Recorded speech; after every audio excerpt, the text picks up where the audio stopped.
You can change the world. Learn from proven change makers from all walks of life. They'll show you how to raise money, invest for impact, and so much more. You can start small. Start today and never quit. You can change the world by strengthening your superpowers. Now, welcome to the Superpowers for Good show. I'm your host, Devin Thorpe. We are so excited today to have you here. Thank you so much for joining us. We've got Dre Baldwin, who is a former professional basketball player, played around the world in a number of different leagues, and we're so excited to have him here with us today. He's going to share some of the insights he learned about discipline and success while he was playing pro ball. So, Dre, welcome to the show. We're thrilled to have you. Devin, I'm excited to be here. Thank you for having me. Well, it really is cool, and we're grateful that you're here. Before we kind of get started into some of the things that you're doing now, I wonder if you would just take a minute or two here and tell us about your basketball career. You had kind of a cool career, and I've got a little highlight reel I'll play while you tell us a little bit about your career. Sure. I don't know where you found these highlights, but yeah, believe everything you see. So my career didn't start off so cool. I barely played in high school, only played Division III college ball. I only played 1 year high school basketball where I sat the bench. And then I went on to what you're watching here, which is a almost 10-year pro basketball career. That was a game I was playing in Montenegro. I remember that. This was in Germany. And really just started to build my name online, not through basketball, actually, but because most Americans don't watch overseas basketball. It was through putting videos on this new website called youtube.com. And that's where I started to build my name, just by sharing content online. And those players just started asking questions about my mindset. How do you keep trying and keep playing when things were not working the way you wanted them to work? Or how do you even keep the idea that you can make it as a pro basketball player, given your background? Because it's kind of a far-fetched idea what I was trying to do there. And once I started talking about those things, the players appreciated it, of course, but also people who didn't play ball started hearing that. And they started telling me, hey, Dre, I don't even play basketball, but these things you're talking about, they apply to me as well. And that's when I started to build what became the Work on Your Game framework, just taking the tools that worked in sports and applying them to business and everyday life.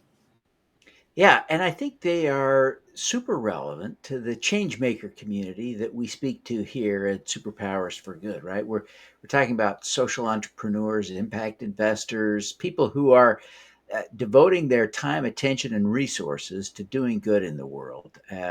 But some of these challenges are daunting, right? Whether it's just the fundamental challenges of starting a business or the challenges of addressing, social injustice, poverty, climate change, whatever you're working on, these are big, daunting problems. And sometimes it just feels like they're not making any progress, right? And it can feel discouraging. How do you coach people to succeed? What are some of the key principles that you've been teaching and that you used in your pro ball days? Well, we got a 4-part framework here. So number one is mindset. Mindset is the foundation of everything that we do here. Is the foundation of all success, is also the foundation of all failure, and the foundation of all mediocrity. So we start with the mentality. How you think leads to what you do, and what you do leads to the outcomes that you get. Most people focus on what they need to do rather than how they're thinking. And until we change the thought process, we cannot change the behaviors, or not going to change the outcome of the behavior. So we start with the mindset. Second piece, then we go into the strategy. Strategy is simply a plan of action. What are you doing? How are you doing it? When, where, why, and how? And we reverse engineer. We have this process called the reverse roadmap to help people reverse engineer from where we are today, or from where you want to be, back to where we are today. And then we just work out a plan with contingencies and branches, etc. Because no plan goes perfectly for what exactly we're going to do. So that mindset piece, the bulletproof mindset. Second piece, the roadmap in reverse. Third piece is the system. And the system simply means a process that can work over and over again, consistently, duplicatably, and predictably. So we know exactly what we're going to get and how we're going to get it. So I tell people, think of Starbucks if you're a coffee drinker, McDonald's if you eat food. No matter which one you go to, anywhere, at least in the United States, it all comes out exactly the same. Why? Because they have a clean process. So they can do the same things the same way every time. Same thing we have to do in the sports world. And then the last piece is the accountability. As most people understand this when they're looking at a coach or a trainer or something like that.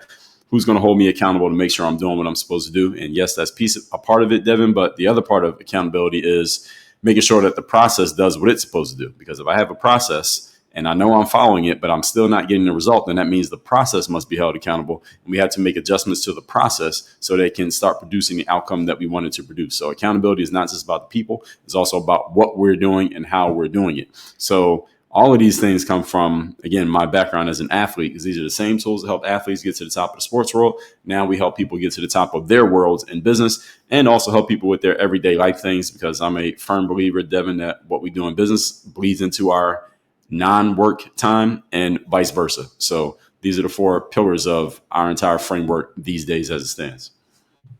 Yeah, this is an important conversation because these principles apply to virtually everything, and sometimes, basic as they are, it's easy for us to sort of mess up. Let's start with mindset for a minute. I know I struggle with mindset. This is a challenge for me. I don't know if it is for others in this space, but I think there's a sometimes I suspect that people who are focused on solving big problems are sometimes humbled by those problems, right? And so if you're in the a mindset, a place where you see your limitations, right, where you Mm-hmm. see the challenge is big and you are small, it can feel overwhelming, and it changes your mindset a little bit. How do you help someone overcome? Because you know playing pro ball is such an elite level deal, right? We're talking about a few hundred people in the world get to do that, right? And so, how is it? How is it now that we can change the mindset to see ourselves as capable of doing something big and important? Well, the key to it is what we call mental conditioning, Devin. Mental conditioning is all about conditioning your mind to think a certain way on a consistent basis rather than just thinking about something on a surface level, which is what most people do. They just think about things on a surface level, such as watching a YouTube video or even listen to a podcast episode or listen to some music or reading something on social media. And your conscious mind is engaging with it, but it goes away just as quickly as it came. Instead, what we want to do is pass a message down through to the subconscious mind, which really controls most of our behaviors, our thoughts, and our words.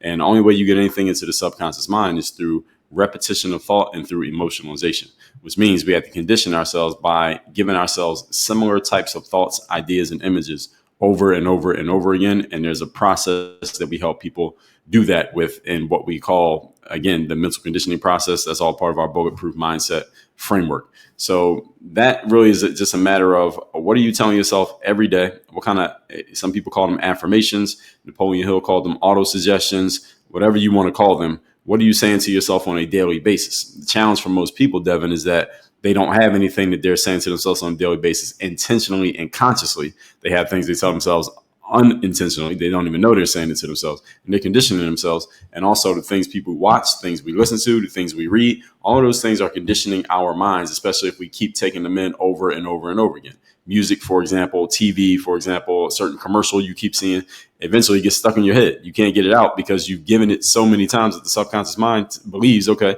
this must be serious, but because we keep consuming this thing, so I'm going to pass it through to the subconscious. I'm going to let this start directing your thoughts, words, and behaviors. So what we had to do here, Devin, is get conscious about the unconscious. And what that means is we got to catch ourselves in our unconscious habits of thought, action, and words. Then when we catch them, then we can examine them and ask ourselves, should I keep doing this? Is this serving me? If yes, then keep it. If not, either delete it or alter it. But until we become conscious of what's unconscious, we can't really make lasting change. The only lasting change comes from, again, changing the habits, because the habits control 85% of what we do. So if you want to make big change in your life, it's not about some big bang one-time activity that you do. It's about how we change the overall, just the underlying undercurrent, so to speak, of how we think. I think that's profoundly important, and I think this relates not only to uh, you know achieving success, but it also correlates, I think, with good mental health, right? When we're managing our thoughts, recognizing the difference between our thoughts and ourselves, recognizing the subconscious, as you were talking about, and beginning to alter what we say. It seems like that's really a really profoundly important bit of advice. Now, you talked about your fourth pillar is this idea of accountability, and you said something that was really intriguing to me because it's easy to at a surface level kind of to say, okay, I'm going to hold myself accountable to do my workout every day. Right? But your point is, if you're not getting the results from the workout and you're doing it, then maybe there's something wrong with the process. We need to hold the process Right. accountable. That's right. I want to dig into that a little bit. How do you hold the process accountable? How do you fine tune it? How do you tweak it? How do you know whether it's you or the process that needs to be tweaked? Give us some insights on that. Great question. So the first thing we do, Devin, is we need to get clear on what the goals are. The goals have to be clearly defined. So what does working look like? Some people say, how do I know if this is working, or I want to be successful? So we have to clearly define in an objective and measurable way what success looks like. What does the winning outcome look like? Once we know what that is, now we have a baseline. Now everything is measured against the baseline. So let's remember, Devin, I come from the sports world. And in the sports world, we have scoreboards. So the scoreboards always tell us the truth. May not be the whole story, but is the story that matters the most is the outcome. So once we're clear on what the outcome is supposed to look like or what we want it to look like, now we go into, okay, let's follow our strategy. This is the strategy or the system that we're going to use in order to achieve this outcome. Now, this is why we got to hold both the person and the process accountable, because holding the person accountable means, okay, I'm going to tell you what to do. Let's just say you're a trainer in the gym and you tell your client you're going to do this many push-ups, this many burpees, this many minutes on the treadmill. And these are the foods you can eat. These are the foods you can't eat. Now, let's just assume that they're accountable and they do everything that the trainer says, but they still haven't lost the 10 pounds that they're trying to lose. Okay, then that means we need to change up the process here. That means maybe we need to do more push-ups, maybe more time on the treadmill, maybe fewer burpees. Maybe you got to change up what you're eating in the kitchen. We have to change the process, because if you're following it and it's still not producing the result, then that means the process gets held accountable. Now, if you are not following the process and not getting the result, then we got to hold the person accountable because you're not following the plan.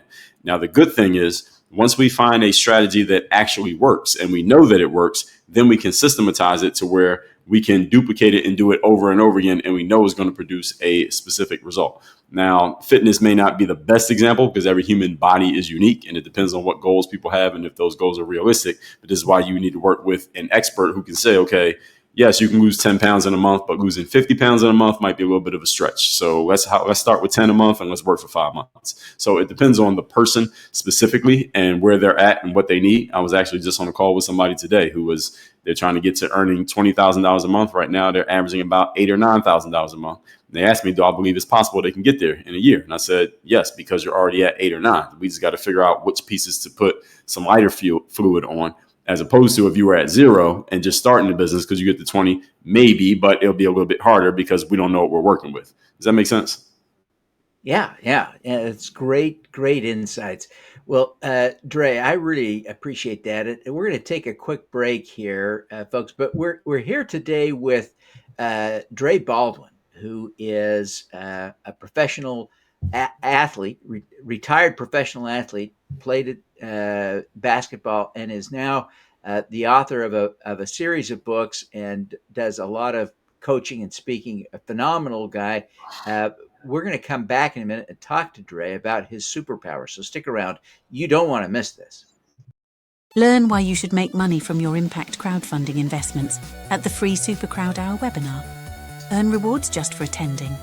Join us March 27th at 1 Eastern to hear the 3 surprising reasons you should make money on your impact crowdfunding investments. Register today at thesupercrowd.com. You can get in on the ground floor to help fix the climate crisis for as little as $100. Pause now to scan the QR code to get started or visit s4g.biz/raisegreen. You can beat a green at Raise Green. Join us for Supercrowd 24 for 2 full days of wealth and impact creating content at this virtual conference on April 17th and 18th. We'll have 100 speakers and live pitch sessions. Learn how to invest like a pro and raise money from the crowd. Save 50% with the discount code SUPERCROWD at thesupercrowd.com. Welcome back, everyone. We're thrilled to have you here, and today we're with Dre Baldwin, and we're going to shift gears now to talk to Dre about his superpower. So stick around with us now, Dre. I keep kind of harping on this, but really, this idea of playing professional basketball is, I mean, that is just such an achievement. Uh, Thank you. it's kind of a one in a million kind of person opportunity to play ball at that level. That is extraordinary. As you think about the achievements you've had in life, including the cool things that you're doing now, you got this super successful YouTube channel, successful books. What is your superpower? My superpower, Devin, is insight. And the way I describe insight is my ability to take things apart and put them back together. And insight in taking those things apart can be a very simple process. It also can be very complex depending on who and what you're working with and why. For example, when I was looking to play pro basketball, let's talk about that. Knowing that a lot of people believe they're good enough to play. Like right now in America, they're probably let me back up before I say that. In the world, if you're an American born player, you hold an American passport and you don't have any other passport, US passport, there are about 4,000 jobs available in the whole world for an American born male to play professional basketball. About 4,000, which sounds like a lot, but it's really not when you consider that in America right now, how many males do you think they're good enough to play pro basketball? Probably about at least 10,000. So it is very difficult to get that job. So when I was looking to play, the first thing I realized was I'm coming out of a Division III college. How am I going to prove that I'm better than everyone else who thinks they can play? Because I knew everybody thought they could play. I said, okay, I'm not going to make this. I don't want to make this a better competition. I don't want to get in a competition trying to prove that I'm better than another player. Because even though I believe I'm better and maybe I can prove it, the challenge is everybody else believes that as well. And it's very hard to prove that you're better than somebody because better is extremely subjective. It's all based on opinion. And you can't get everyone to have the same opinion as you no matter how hard you try. So I said, what am I able to do or willing to do or could I do that's different than all these other players? And I realized it very quickly that most basketball players who were trying to play pro, they just want to play basketball. They just want to play their way into pro basketball. I play, I'm good enough. They like me, they sign me, I make money and live happily ever after. I realized coming from where I was coming from, Devin, that my play alone probably wouldn't make the difference because the decision makers could choose from players who played at the Division II or Division I level. They never even had to look at me, let alone would they be interested in me. So I knew I had to do something different. And I've always known, and I've always been a marketer and a salesperson. I said most players don't want to market and sell themselves. They just want to play and they want everything to work just because they can play. So let me figure out how to market and sell myself. And I was doing that. That's how I got into pro ball. Because for those who don't understand the sports world, when you watch college basketball on TV, that's Division I. So you watch March Madness, that's Division I. Division II is a lower level that you mostly don't see. In Division III, you never see, unless you happen to have gone to a Division III college. Otherwise, you have no idea we exist. So I figured, let me just go and market and sell myself, promote myself, go and sell myself to get an agent, sell myself. Sometimes in my career, I sold myself to get on teams, to get my next contracts because nobody was calling my phone. I had to call their phones. Nobody was knocking on my door. I had to knock on their door. So that was the insight breaking down what needed to be done. It's the same thing that happens in business. I get a lot of people coming to me as entrepreneurs these days, and they say, well, somebody will ask me, well, Dre, have you ever worked with someone who works in the same industry as me? Let's say they're a consultant and they want to start a business and make $20,000 a month, or they're a dentist and they want to make more money in their business. So just last week, I had a guy who has an auto detail business, and he said, well, have you ever worked with anybody in the auto detail space? And the point of me bringing that up is to say this. Whether the answer is yes or no is actually completely irrelevant, Devin, and I'm going to tell you why. The reason it's irrelevant is because what people say to justify that is, well, I want to work with someone who's been in the space that I'm in, and I want to know I'm working with someone who has had success helping somebody who is similar to me. The problem with that is, and this is the same thing I said to this auto detail guy, I said, well, you already know how to do auto detailing, right? You already been taught how to do it. You went to a program and you learned how to actually do the detailing of a car, right? He said, yes. I said, okay, so you already know how to do your thing. Your challenge is not how to clean a car. Your challenge is running the business side of it, right? And he said, yes. I said, okay, well, see, what I do is I understand the principles. I understand the foundational points of business, of mindset, of communication, of human nature, of performance. Those are the things that I specialize in. And because of that, I have an eclectic list of people who I work with because the principles are universal. That's the thing about a principle. Information is not always universal. It doesn't always transfer from one space to another, but principles are always transferable because they do not change, and there is no alternative to a principle. There's no counterpoint to a principle. So this is what I help people understand. And I say, okay, I can help you because my superpower is looking at your situation, being able to break it down, completely understand it, and then we're going to put it back together in a way that makes sense based on principle and my understanding of how things work in business, period, regardless of what business you're in. So it doesn't matter what industry you're in. So I work with a lot of people most of the people I work with are not former athletes who write books and do coaching. I have people they have brick and mortar businesses, clothing businesses, health businesses, auto detailing businesses. I was just talking to a woman who helps people restore hair loss. And these are the kind of people who I work with simply because, again, not because I'm a genius in every industry, because I understand principles, I can break them down, I can explain them, and I can articulate them in a way that anyone can understand. And what I try to tell people in the thought leadership space all the time is that you have to be able to explain what you know in such a way that a fifth grader could understand you. Can you help somebody? I could help anyone who's listening to this. I could help you understand the game of basketball, even if you have never picked up a ball, never watched the game, and you couldn't pick Michael Jordan out of a police lineup. I could help you understand basketball in a very basic way, but you would understand it. You would know exactly what's happening, why it's happening, and how it happens because of my ability to explain. And that communication skill is the number one thing that I have, and that's why I have such a wide audience, such an eclectic base of people who I work with. So my superpower, to answer your question here, Devin, is insight. Yeah, that's a profoundly important superpower, and I see how you're using that. I wonder if you can help us think through how we can become more insightful, how we can learn to do this ourselves, right? Mm-hmm. You can't be everywhere for everyone, but give us Right. some coaching on being more insightful. Number one is stepping up your communication skill. And a lot of people, when they talk about communication, they're usually talking about their ability to speak, to give what you know or what you think to an audience of people. That's only half of communication.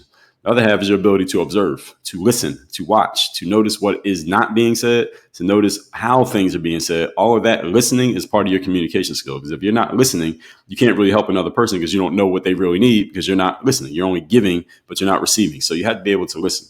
Second piece is discernment.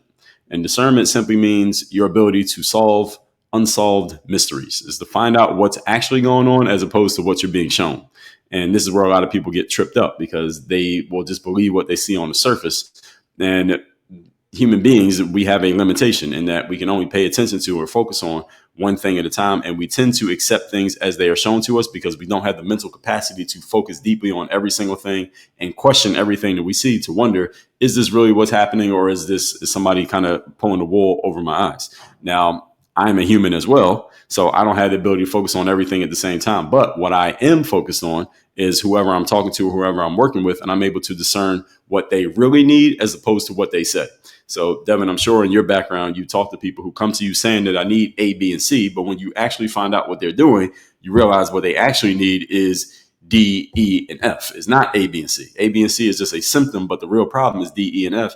And if you hadn't discerned that, they would never have solved the problem. They would have kept solving the symptoms and keep having the same things come up over and over again. So the second thing is that skill of discernment. And then the third thing is your ability to articulate and help people understand, because they have to understand that maybe what they thought was the problem is not the problem. And here's why the real problem is the real problem. And here's what we need to do about the real problem. You have to have the ability to get that across to another person and be able to speak in their dialect. So you may still be speaking the same language, but you got to speak in their dialect. So you have to be able to talk to people on their level in such a way that they understand what you're saying, that they accept what you're saying, and that they're willing to implement what you say. Because just because you know it and you say it does not mean people are going to follow it. So anyone who's ever done any kind of teaching or coaching, we can all attest to that. Like, people are not going to do something just because you gave them the information. Because if all it took was for people to be successful and achieve outcomes was information, then Devin, you and I wouldn't be talking here. People would just be on Google and YouTube and at the free library, and they would get all the information that they needed. But the reason that people like us exist is because people need more than information to be successful, even though everyone claims the only thing they need to be successful is information. Well, if that was the case, again, why do you still have a problem? Information is free and is ubiquitous. So those three skills, listening, discernment, and ability to articulate. Yeah, that's excellent, excellent, excellent. Um, so, Dre, we're out of time.